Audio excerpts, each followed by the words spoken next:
Good morning everyone, কেমন আছেন আপনারা সবাই? আশা করি অনেক ভালো আছেন। পিছনের ব্যাকগ্রাউন্ডে দেখে নিশ্চয়ই বুঝতেই পেরেছেন আমি এখন মেসে আছি। মেসে এলে প্রত্যেকবার আমার একটা কাজ থাকে যে অন্তত যে কটা দিন থাকি তার ভিতরে একটা দিন আমাকে শপিংয়ে যেতেই হয়। শুধুমাত্র নিজের জন্য নয়, পুরো পরিবারের জন্য শপিং করে নিয়ে আসি ওই দিন। মেদিনীপুরে এমনিতে প্রচুর মল আছে, কিন্তু কি বলুন তো, যারা ওই সাবেকি কেনাকাটা করে তাদের কাছে বড় বাজার একটা বিশাল বড় ইমোশন। আজকে আমাকে বাজারে আসতে হয়েছে শুধুমাত্র নিজের জন্য, মায়ের জন্য, দাদার জন্য, পুকুর জন্য আর বৌমনির জন্য কিছু নিতে হবে। বৌমনিরটা অপশান, কারণ মা বলেছে মা বাড়িতে কিনবে। এত বাজার আছে এখানে, আর এই শাড়িগুলো মানে দোকানে এই শাড়িগুলো এত ভালো ভালো টাঙানো আছে না, দেখে একেবারে চোখ ছানা বড়া হয়ে যাচ্ছিল। বড় বাজারে এলে সাধারণত অনেকই তো দোকান আছে, তবে আমার একটা দোকান মাস্ট ভিজিট করি, ওটা হচ্ছে রাজমন্দির। কারণ ওখানে ছেলে মেয়ে সবারই কাপড় চোপড় পাওয়া যায়। আজকে এসে দেখলাম ওনাদের স্টোরটায় কি কাজকর্ম হচ্ছে, ওই জন্য স্টোরটা চেঞ্জ করেছে। তাই যেখানে টোটো থেকে নেমেছিলাম ওখান থেকে নেমে আবার উল্টো দিকের গলি ধরে দুর্গাপূজার মণ্ডপ অবধি যেতে হবে। আমি বাড়ি ফিরে যাওয়ার পরে আমাদের ওখানে একটা পুজো হয়। সাধারণত বাড়ির পরিবারের যারা বড় ছেলে ওদেরকে নতুন কিছু দিয়ে পুজো করতে হয়। আমি তো ছোট, কিন্তু তাও আমি তো নেবই, এটা তো কোনো বলার কথা নয়।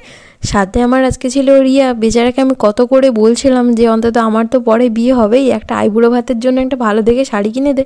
বেচারাকে কোনোভাবেই রাজি করাতে পারলাম না। আমরা হচ্ছি ওই প্রজাতির মানুষ যারা ওই মানে ফেসবুকের ফিডে শুধু ওই লোকের আইবুড়ো ভাত বিয়ে দেখেই যাচ্ছি, একটাও নিমন্ত্রণ জুটলো না কপালে। এরপরে আর কি কেনাকাটা করে চলে এসেছিলাম জুতো নেওয়ার জন্য। রিয়ার সাইজের জুতো পাওয়া গেল না। ফেরার পথে দেখি মায়ের ওখানে বলি হচ্ছে, আমাদেরকে যাওয়ার সময় একবার বিশালও যেতে হবে। এরপরে বিশাল চলে এসেছিলাম, কারণ রিয়া ওর দিদির বোন মেয়ের জন্য মনে হয় কিছু কেনার জন্য ছিল, আর আমাকে পুকুর জন্য আর দাদার জন্য দুজনের জন্য জামা কিনতে হবে এখান থেকে। প্রথমে চলে এসেছিলাম ব্যাগের কালেকশানে।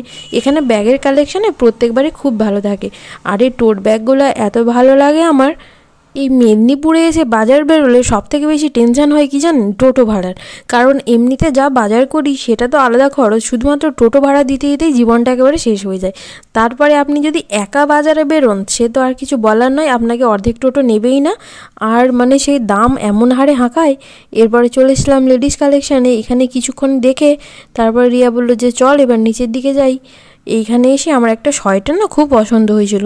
কি সুন্দর দেখতে না, ভারী মিষ্টি দেখতে। কালার এর আগের বার একটা রেড কালার ছিল, তবে এই কালারটাই অ্যাভেলেবেল ছিল। তারপরে যখন ট্রায়াল রুমে নিয়ে গেলাম পরে দেখছি ও মা আমাকে অতটা জিনিস ভালো লাগছে না। কিন্তু কি বলুন তো, সব জিনিস তো সবাইকে মানে ভালো লাগে না। এটাও দেখলে আমার উপরে অতটা ফিটফাট লাগছে না। এরপরে চলে এসেছিলাম ছেলেদের স্টোরটায়। এইখানে এসে আমাকে একটা দাদার জন্য গেঞ্জি চুজ করতে হবে। কালেকশান কিন্তু ভালোই আছে, একে তো উইন্টার কালেকশানে গোটাই ভর্তি। দাদার জন্য একটা গেঞ্জি চুজ করে এরপরে চলে এলাম একদম বেবিদের কালেকশানে। পুকুর জন্য যে আমি জামা এখান থেকে কত ছোট বয়স থেকে কিনছি আমি জানি না। ওর মানে এজ অনুপাতে জামা ওর হয় না। আমি কি করি, ওই হাতের মাপে ওর জন্য জামা কিনি। এদিকে এসে গোটা এত সুন্দর সুন্দর কালেকশান দেখেই যাচ্ছিলাম, আর ওর জন্য জামা খুঁজতে খুঁজতে আমার আজকে দিন খারাপ হয়েছে। কারণ সত্যি বলতে ওর মাপের জামা পাওয়া মুশকিল ব্যাপার। ও এমনিতে রোগা, তার উপরে বাবা লম্বা, আর যেটা নিতে হবে সেটা এমন ভেবে নিতে হবে যেন অন্তত 4 মাস পরে পরতে পারে। এরপরে আর কি সব কিছু কেনাকাটা করে রিয়া আর আমি দুজনে বেরোলাম মেসের দিকে। মাঝখানে পাচ্ছে প্রচুর খিদে, কারণ সেই সকালবেলা বেরিয়েছি তেমন কিছু খেয়েও আসা হয়নি। রিয়া বললো চল তাহলে যাওয়ার আগে একবার বিরিয়ানি খেয়ে নিই। দুজনে মিলে চলে এসেছিলাম আরসালানে। হাফ প্লেট বিরিয়ানি যে হারে দিয়েছে দুজনে শেষ করতে পারবো কি না সেটাই বড় মুশকিল কথা। তাড়াতাড়ি খেয়ে নিই, এরপর মেসটাও তো যেতে হবে। এখান থেকে আবার টোটো যেতে হবে, মানে বাজার আসতে গেলে যেতে গেলে অন্তত 4 থেকে 5 বার আমাদেরকে শুধু টোটো চেঞ্জটা করতে হয়। টাকা তো আলাদা ব্যাপার থাকে। এরপরে টোটো ধরে চললাম মেসের দিকে। চলুন টাটা, দেখাবে পরে ভাগে। ভালো থাকবেন সবাই, বাই।